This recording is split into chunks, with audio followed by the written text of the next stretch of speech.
আসসালামু আলাইকুম। কি অবস্থা সবার, কেমন আছেন সবাই? আশা করি সবাই খুবই ভালো আছেন। তো আপনারা আমাকে এই মুহূর্তে দেখতে পারতেছেন যে জায়গা, সেটি হচ্ছে শ্রীমঙ্গলের খুবই জনপ্রিয় একটি জায়গা। এটি হচ্ছে আপনাদের রাবার বাগান।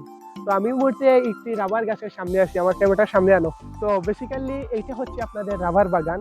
আমি অনেকদিন পর ভিডিও ছাড়তেছি, তার জন্য দুঃখিত। সামনে আনো। তো এইটা হচ্ছে রাবার, আর এইটাকে একটু কেটে কেটে দিয়ে তারপর সুতা দিয়ে বেঁধে এই জায়গায় বাটিটা রাখা হয়। দেখি এই জায়গায় আসলে এই দেখুন একটু দেখা যাচ্ছে আপনারা, এই যে সাদা অংশটা, এইটা নিয়ে ওনারা আর কি ম্যানুফ্যাকচারিং করে কাজ করে, ওনারা রাবার তৈরি করেন।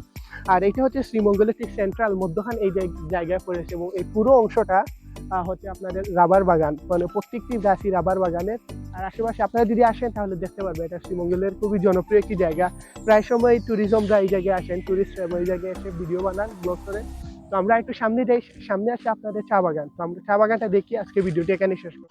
দূর দূরান্ত পর্যন্ত যেতটুকু চোখ যায় শুধু সবুজ আর সবুজ, আর রাবার বাগান, আর সামনে হচ্ছে আপনাদের চা বাগান। তো এটাও দেখাবো, আপনারা আমাদের সাথেই থাকুন। আর যারা যারা ভিডিওতে এখনো লাইক দেননি প্লিজ লাইক দিয়ে দিবেন, এবং চ্যানেলটি যারা সাবস্ক্রাইব করেনি প্লিজ সাবস্ক্রাইব করে ফেলবেন।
ওরাই তো যারা ফোন করতে